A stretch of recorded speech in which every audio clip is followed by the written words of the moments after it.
Karena memang kata Nabi paling banyak pengisi akhir zaman itu para pendusta semua isinya itu. Akhir zaman kata Nabi, sab'ina kadzdzab. 70 para pendusta kata Nabi di akhir zaman. Oh, sekarang bukan 70 itu, semuanya dusta. Makanya kata sebelum ceramahnya Dr. Yahya Walani sebelum beliau meninggal itu, apa kata beliau? Kenapa dia tak sanggup lagi hidup di muka bumi ini, selalu doanya mati. Isi di muka bumi ini dari awal sampai akhir semuanya penipu dan pendusta kata, dan munafik kata. Makanya dia minta mati terus. Beberapa hari yang lalu saya cerita kepada guru saya. Saya balik ke kampung halaman, saya cerita sama guru saya. Ustaz, saya bilang, ingin hati ini buat pondok dan menetap. Kenapa begitu? Setelah kami coba pelajari tentang akhir zaman itu, ternyata diisi manusia pendusta semua di akhir zaman itu, Ustaz. Apa kata beliau? Memang begitulah isi nanti di akhir zaman. Beliau cuma kasih nasihat satu saja. Jaga dirimu katanya. Jaga dirimu dan jaga keluargamu.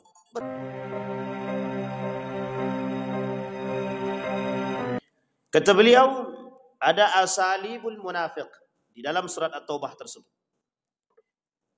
Pembahasan pertama yang ingin kita bahas daripada asalib, kriteria daripada kemunafikan atau asbab, penyebab atau bisa disebut dengan standar kemunafikan itu. Yang pertama al-kadzibu wa mukhada'atul mu'minin, kata para ulama. Dusta dan kemudian menipu orang-orang beriman.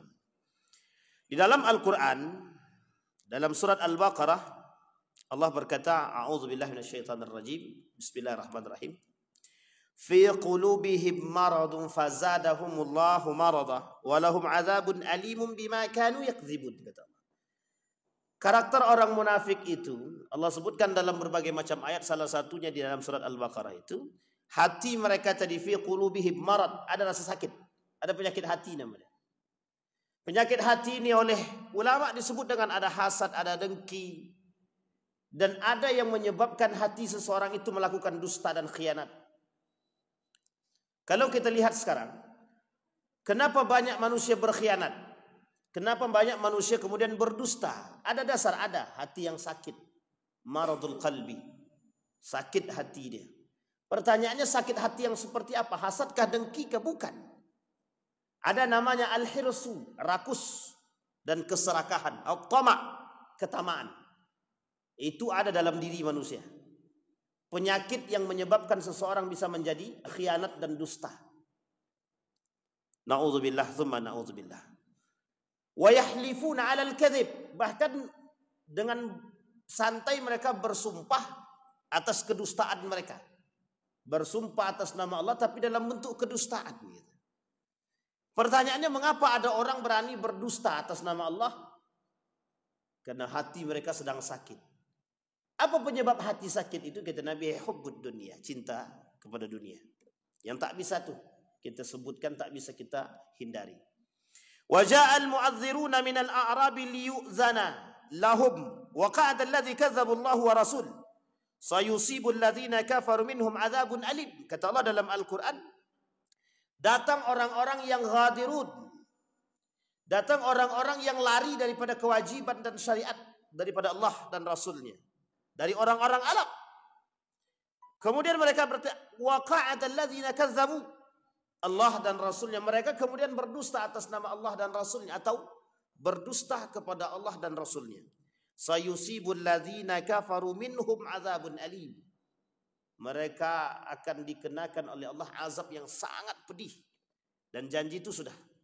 Fa'aqabahum nifaqan fi qulubihim, kata Allah, di dalam hati mereka orang yang mudah melakukan dusta, pembohong, berkhianat, bermuka dua, itu dalam diri dia. Fa'aqabahum nifaq, dibuat atau ditusuk atau dibenamkan rasa nifak dalam diri dia. Kemudian ila yaumil yalqaun, sampai kemunafikan itu terbenam dalam hati dia sampai masanya kelak dia bertemu dengan Allah. Apakah orang yang munafik ini bisa bertemu dengan Allah? Tidak. Maksudnya apa? Yauma yalqal azab, sampai mereka bertemu dengan azab dia. Na'udzubillah tsumma na'udzubillah. Jadi jangan remehkan sifat yang kecil, yang nifak itu. Penyakit nifak ini tidak bisa diremehkan. Itu penyakit yang paling berbahaya yang ada dalam diri seseorang. Makanya sampai Nabi berani kata orang yang mudah berdusta itu, Orang yang mudah berdusta. Itu sampai dikatakan oleh Nabi hatta yuktaba 'indallahi kadzdzab. Sampai tercatat oleh Allah, ditulis oleh Allah di jidat dia itu sebagai seorang pendusta itu. Bayangkan Allah pahamnya. Orang yang terbiasa dengan dusta itu dipanggil Allah, pendusta sini. Allah yang manggil begitu. Makanya Nabi kata ra'sudz dzunubi al-kadzibu. Bapak daripada segala dosa itu, yaitu dusta itu. Jadi tidak bukan main-main persoalan dusta itu. Karena memang kata Nabi paling banyak pengisi akhir zaman itu para pendusta semua isinya itu. Akhir zaman kata Nabi 70 kadzdzab. 70 para pendusta kata Nabi di akhir zaman. Oh sekarang bukan 70 itu, semuanya dusta. Makanya kata sebelum ceramahnya Dr. Yahya Walani sebelum beliau meninggal itu, apa kata beliau? Kenapa dia tak sanggup lagi hidup di muka bumi ini, selalu doanya mati. Isi di muka bumi ini dari awal sampai akhir semuanya penipu dan pendusta kata dia. Dan munafik gitu. Makanya dia minta mati terus. Beberapa hari yang lalu saya cerita kepada guru saya. Saya balik ke kampung halaman, saya cerita sama guru saya. Ustaz, saya bilang, ingin hati ini buat pondok dan menetap. Kenapa begitu? Setelah kami coba pelajari tentang akhir zaman itu, ternyata diisi manusia pendusta semua di akhir zaman itu, Ustaz. Apa kata beliau? Memang begitulah isi nanti di akhir zaman. Beliau cuma kasih nasihat satu saja. Jaga dirimu, kata dia. Jaga dirimu dan jaga keluargamu. Berat Bapak Ibu. Kita disuruh menjaga diri kita dan keluarga kita di zaman yang penuh serba dengan kedustaan itu. Masya Allah. Sulit. Na'udzubillah, tsumma na'udzubillah. Nah, kembali kepada poin tadi. Maka yang pertama, asalibnya itu. Kunci daripada kemunafikan nifak itu. Sampai Allah kata, ditanamkan di dalam diri dia nifak. Kalau orang itu terbiasa dengan dusta itu. Orang yang membiasakan diri dia dengan dusta sampai ditanam dalam dia sebagai seorang nifak itu atau munafik itu udah berat itu. Karena nanti bukan hanya sekadar sifat yang dia lakukan. Nifak yang tertanam dalam diri dia itu bukan hanya sebatas sifat. Tapi sampai pada keyakinan, i'tiqad. Sampai dia berani berdusta kepada Allah dan Rasulnya. Na'udzubillah. Wa yahlifuna billahi lakum liyurdukum. Wallahu wa rasul. Wa ahaqqu an yardu in kanu mu'minin. Kata Allah, yang paling berhak mendapatkan keimanan, keridhaan Allah hanya orang-orang beriman, bukan orang-orang munafik. Orang munafik memanfaatkan keimanan itu. Orang-orang munafik memanfaatkan itu untuk bisa mendapatkan kedustaan, mendapatkan ridhonya Allah. Tidak bisa. Wong dalam hati dia memang tidak ada iman. Orang munafik itu dikatakan oleh para ulama, la imana fi qulubihim, tak ada iman. Mana mungkin orang beriman itu mau mendustakan Allah? Itu tidak mungkin. Makanya mohon maaf, satu perbuatan yang zahir yang hari-hari ini yang kita sering lihat adalah sumpah palsu. Berapa banyak manusia bersumpah, pokoknya aku bersumpah kepada Allah dengan sumpah Al-Quran dan lain sebagainya. Tapi isinya dusta semua, tidak ada satupun yang baik itu. Hanya orang-orang yang takut. Maka kata Nabi, yang paling selamat itu yang takut dengan Allah itu. Dan mencari orang yang takut dengan Allah itu sangat sedikit. Sangat sedikit. Apa kata para ulama? La yakhafunallaha illa qalil. Tak ada yang takut dengan Allah. Mereka tak takut dengan Allah kecuali hanya sebagian kecil di antara mereka. Mudah-mudahan kita tuh sebagian yang kecil itu kita. Sangat-sangat. Pertanyaannya adalah mengapa orang tak takut dengan Allah? Makanya Dr. Mustafa Umar sampai bilang itu dalam menukil daripada riwayat yang lain itu. Laisal alim bi kasratir riwayah walakinnal alim bi kasratil khasyah. Orang alim itu bukan karena banyak riwayat, bukan karena banyak membaca buku, bukan. Yang paling takut dengan Allah itu yang paling alim. Karena setiap dia berjalan, dia takut tergelincir daripada jalan itu. Makanya mohon maaf, Buya Hamka itu termasuk orang yang dia menulis buku judulnya Tasawuf Modern. Itu sebenarnya cara memaknakannya sederhana saja. Orang yang modern, dihidup di zaman modern ini bertasawuf. Bagaimana cara bertasawuf itu? Dunia tak dia tinggalkan, tapi hidup di dunia serasa harus berhati-hati. Coba bayangkan. Meninggalkan dunia tidak, tapi hidup dalam dunia penuh dengan kegelapan. Makanya dalam bahasa Al-Quran itu ada kamiskatin fiha misbah. Itu kalimat miskat itu artinya dalam ruang yang sangat gelap, segelap-gelap ruangan itu Nifak ini, penyakit nifak ini, itu penyakit yang membuat semua hati kita bisa gelap. Maka butuh satu titik yang kecil, di antara lubang yang kecil itu ada lampu yang kecil saja. Tapi lampu yang kecil tadi mampu sangat menerangi ruangan yang begitu gelap tadi. Ini yang disebut dengan miskat. Kamiskatin fiha misbah. Yang di dalam ruangan bolongan kecil tersebut ada lampu. Nah, lampu ini kemudian menerangi hati dia. Itu yang disebut dengan iman dan takwa itu. Dan rasa takut tadi. Orang beriman tapi tidak takut kepada Allah itu tidak beriman itu. Jangan ngaku. Maka jangan cepat-cepat kita menghakimi, orang itu soleh kali. Kalau dia tak takut dengan Allah, dia tidak soleh. Kalau dia tak takut dengan Allah, bukan orang alim. Karena sifatul alim, sifatnya orang alim itu khasyah, takut. Kata Imam Hasan Al-Basri, salah satu sifat daripada orang alim itu ya takut. Tapi kebalikannya, sifatnya orang munafik itu adalah sombong, kizib, angkuh, dan tak takut kepada Allah. Di dalam pembahasan ini, dalam kitab ini dibahas itu persoalan masjid dirar itu.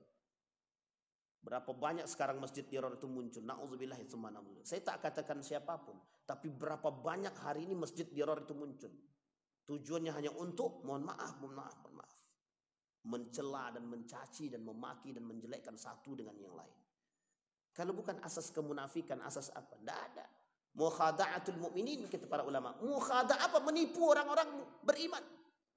Apa maksud mukhada'atul? Menipu orang-orang beriman itu su'ul mu'min. Dia mencelakai orang beriman, dia mencaci maki orang beriman, menyakiti orang beriman. Itu mukhada'atul mu'minin. Bagian daripada kemunafikan. Oke, kita tidak bisa. Ketika kita ini telah menyakiti hati, satu hati saja orang beriman kita sakiti, itu bisa masuk dalam kategori munafik. Nah, ini yang paling berat bagi kita. Bisa dimasukkan dalam kategori munafik. Na'udzubillah. Tsumma na'udzubillah.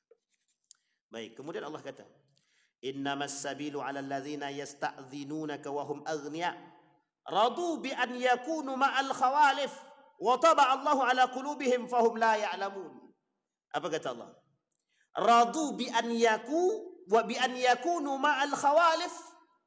Ada orang-orang di antara mereka itu, orang nifak itu, senang dia ketika berada di antara orang-orang yang berbeda. Wa taba'a fi qulubihim. Kemudian Allah katakan dalam diri dia, memang betul-betul engkau berbeda. Yang membedakan dia apa? Hati dia. Yang membedakan ada sifat dia. Yang membedakan dia adalah karakter dia. Siapa mereka? Munafiqun, yang keluar daripada barisan orang-orang beriman. Dan mereka aminu nabi, mereka merasa aman di situ. Kata Allah, orang munafik ketika berkumpul dengan kelompoknya, mohon maaf, syaitan, para iblis, para pelaku-pelaku kemunafikan, dia nyaman di situ. Dan dia tak akan nyaman bersama orang-orang beriman, tak akan nyaman. Kenapa? Karena bagi dia orang beriman itu adalah musuh dia. Sekalipun itu saudara dia. Maka Bapak Ibu sekalian yang berbahagia, kalau kita merujuk kepada pemahaman ini, sekarang banyak itu orang-orang yang munafik itu berada di tengah-tengah kita, dia dan tak nyaman. Kenapa dia tak nyaman? Karena dia bukan bagian daripada kita. Tapi mengapa mereka bersama itu nyaman? Karena dia sama-sama munafiknya.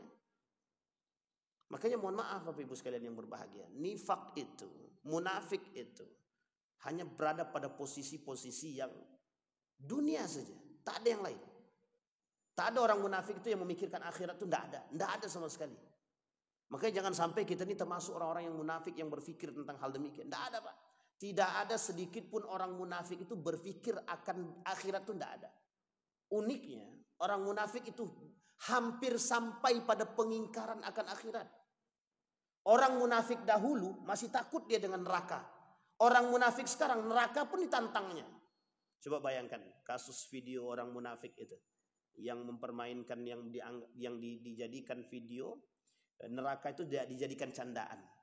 Sekarang tersebar di mana-mana video itu. Seolah-olah dengan aplikasi AI atau artificial intelligence itu dia bisa buat video. Kami sekarang sedang di neraka. Itu orang-orang munafik.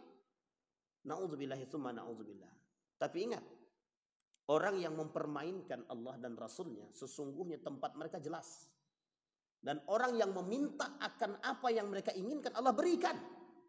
Na'udzubillah. Kita doa kepada Allah. Mudah-mudahan orang-orang seperti itu cepat taubat. Itu nifak tuh Pak, itu jelas munafiknya. Kenapa kita katakan jelas? Dia menipu orang-orang beriman seolah-olah dia beriman, tapi dia tak beriman. Seolah-olah dia melakukan perbuatan itu tidak salah, tapi salah. Dan uniknya yang dijadikan, dia buat video tersebut, dia berharap semua orang menonton dengan apa yang dia buat, termasuk orang-orang beriman. Dan uniknya di sini. Makanya mohon maaf ketika kasus-kasus akhir-akhir ini tuh kasus-kasus nifak semua Pak. Yang kita tonton, yang kita lihat dalam perkembangan itu tuh semuanya nifak. Makanya kenapa mohon maaf, kenapa ulama itu takut hidup di akhir zaman itu takut. Kenapa isinya itu Pak, munafik. Coba bayangkan. Mudah sekali orang-orang mempermainkan Al-Quran, mempermainkan neraka, mempermainkan surga, mempermainkan Allah dan Rasulnya. Tak ada dosa Pak. Seolah-olah mereka tidak punya, seolah-olah mereka punya jaminan masuk surga.